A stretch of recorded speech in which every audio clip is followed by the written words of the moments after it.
அடுத்த ஃபியூ டேஸ்க்குள்ளே உங்களுக்கு மறுபடியும் இந்த மாதிரியான ஒரு காம்ப்ளிகேஷன் ஸ்டார்ட் ஆகும்.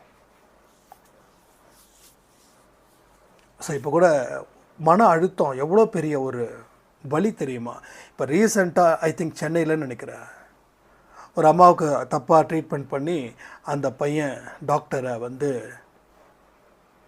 அட்டாக் பண்ணும்போது அவருக்கு ரொம்ப சீரியஸ் ஆகி யார் மேலே சரி யார் மேலே தப்புன்னு விவாதிக்க நேரம் கிடையாது. ஆனால் அந்த பையனோட எதிர்காலம் பெரிய கொஸ்டின் மார்க். இது என்ன அர்த்தம்? மன அழுத்தம்.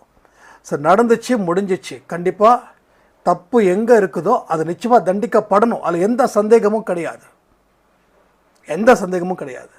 ஆனால் அந்த பையனோட எதிர்காலம், ஒருவேளை அந்த டாக்டருக்கு ஏதாவது ஒன்று ஆயிடுச்சுன்னா அந்த குடும்பத்தோட எதிர்காலம். ஸோ எல்லாமே மன அழுத்தம். மன அழுத்தன்றது சாதாரணமாக கிடையாது.